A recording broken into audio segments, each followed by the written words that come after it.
Coucou, bonjour, c'est la suite de ma vidéo précédente, j'avais pas fini. Je disais donc que notre corps physique n'est pas notre identité. C'est le véhicule de notre âme. Notre âme est énergie et nous devons mettre notre mental au service de notre âme et notre corps physique est au service de notre âme.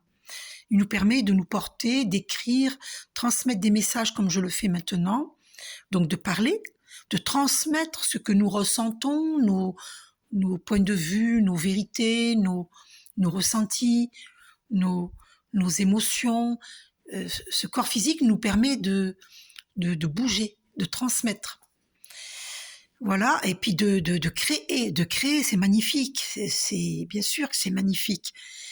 Mais notre corps physique n'est pas notre identité, c'est notre véhicule. Voilà, je vous disais cela, donc je vous le redis là pour resituer où j'en suis dans ce message, dans ces messages que je vous transmets. Donc, tout comme la voiture a besoin d'essence, notre corps physique a besoin de notre âme qui est énergie pour l'animer. Voilà. Et c'est important la manière dont vous allez, dans ce que vous pensez de vous-même et du monde. Sachez que pour les gens qui n'ont pas compris que euh, les autres pays, les autres origines, sachez que Dieu n'a pas conçu un monde uniforme où tout le monde est pareil. Euh, et que les différences font la richesse, la diversité fait la richesse du monde. Et regardez, je vais vous donner un exemple aussi parce que je vais vous parlais de la loi de l'attraction. Hein, eh bien, moi, par exemple, j'ai toujours pensé comme ça, et pendant très très très longtemps, je disais, pour moi, je le dis toujours, hein, pour moi, le transport ne devrait pas être payant.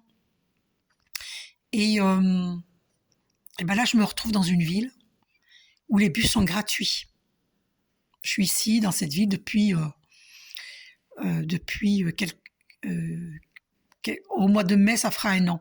Donc ça fait quelques mois. Et les bus sont gratuits. C'est pas formidable, mais ça, ce n'est pas un hasard, parce que sachez que le hasard n'existe pas. Et, et en fait, comprenez bien les énergies. C'est que si vous pensez guerre, vous vivrez la guerre. Si vous pensez paix, vous vivrez la paix. Ce que vous pensez sera à votre porte. Vous voyez? Si vous souhaitez du mal aux gens, c'est vous qui le vivrez. C'est non pas que je vous le souhaite, pas du tout, mais c'est la loi de l'attraction, c'est les lois universelles, c'est les lois naturelles. Et nous récoltons ce que nous semons. Donc, comprenez bien l'importance de vos pensées vis-à-vis de vous-même et vis-à-vis du monde. Et vos paroles, elles ont une portée. Tout est énergie. Notre âme est énergie. Et ce que vous dites est énergie. Quand moi je vous parle, que je vous envoie beaucoup d'amour et de lumière, vous recevez de l'amour et de la lumière. D'accord ? Donc ce que vous allez envoyer à la Terre va se matérialiser. Voyez ma vidéo précédente, vous allez comprendre. Je vous donne des exemples des preuves de ce que j'ai vécu. Et un jour, je vous montrerai cette photo sur la rivière qui est près de chez moi, et on dirait plein de milliards d'étincelles dorées. Je vous montrerai cette photo, parce que je ne l'ai pas encore développée. Elle est dans mon téléphone, il faudra que je la développe. Il faudra que j'aille chez un photographe et je vous montrerai. Donc, je vous ai apporté des preuves. Par contre, pour le ticket où il y a écrit 111, je ne sais pas si vous avez bien vu, je vais réessayer en espérant que... Et si je mets plus loin, est-ce que vous voyez 111-01 ? Parce que j'en parlais dans ma précédente vidéo, à moins que je mette plus près. Est-ce que là, vous voyez? Je ne sais pas si vous voyez. Peut-être que là, vous voyez 111.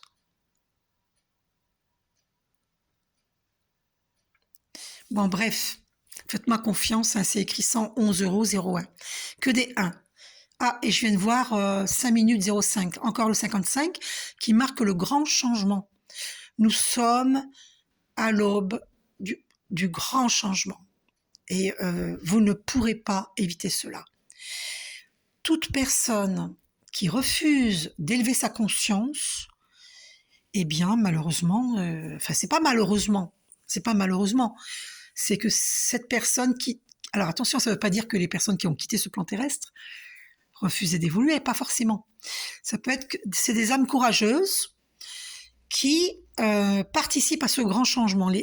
Paix à leurs âmes, à toutes ces âmes qui ont quitté ce plan terrestre dans des catastrophes naturelles, paix à leurs âmes. Ce sont des âmes courageuses qui vivent cela pour interpeller les consciences.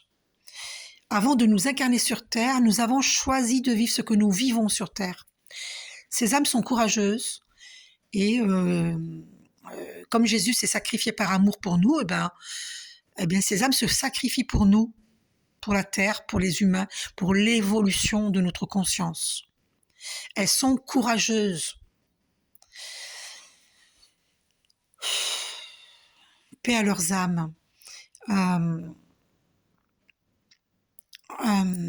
Comprenez cela. La Terre se régénère. Il y a un quart de cette Terre qui va disparaître. Un quart, c'est énorme. Prenez une pomme, coupez-la en 4. Eh bien, il y a un quart de cette pomme, un quart de la Terre qui va disparaître. D'accord ? Et donc, ça a déjà commencé depuis un moment. Hein. Il y a des volcans en éruption, il y a des séismes, il y a des inondations. Il y a des grands vents, des cyclones, bref. Et si vous voulez que ça s'arrête, pratiquez cette méditation qui se nomme méditation ascension. Alors, comme ma flamme jumelle m'avait dit que j'étais prosélyte, sachez que si vous pensez que je suis prosélyte, moi je ne vous oblige pas à méditer, mais sachez que plus vous serez nombreux, nous serons nombreux à méditer, plus nous allons élever la conscience de la Terre, la conscience des humains. Parce que bon, les animaux, ils sont évolués, hein, plus que vous ne le croyez. Regardez, j'ai vu une vidéo sur TikTok sur les séismes en Turquie, et il y avait un chien, dans une de leurs vidéos, il y avait un chien qui hurlait à la mort, avant le séisme. Croyez-vous que c'est un hasard? Ben non. Le chien, il hurle à la mort quand il va y avoir une personne qui va décéder, qui va quitter ce plan terrestre. Parce que j'aime pas le mot décéder, moi. Et donc, ou plusieurs personnes qui vont quitter le plan terrestre. Le chien, il hurle à la mort. Il prévient du danger. Vous voyez? Il faut écouter les animaux. Les animaux sont nos amis. C'est pour ça que je vous dis, nous sommes dans les grands changements. Et vous ne pourrez pas arrêter ce processus. Parce que la fin de l'obscurité, c'était fin 2008. Et la force de l'ombre s'accroche et veut nous faire vivre encore des choses difficiles. Mais la force de l'ombre, il ne faut pas, surtout pas la combattre. Il faut l'éclairer. Nous devons remettre les compteurs à zéro. Si les gouvernements n'ont pas élevé leur conscience pour installer la paix sur Terre, c'est parce qu'ils sont à l'image des peuples. Les peuples n'ont pas élevé leur conscience. Nous avons été laxistes, nous avons fait confiance, ils ne nous ont pas trahis, nous nous sommes trahis nous-mêmes. Ça n'accrédite pas certaines personnes ce qu'ils ont fait, mais sachez que nous sommes responsables, nous sommes tous responsables.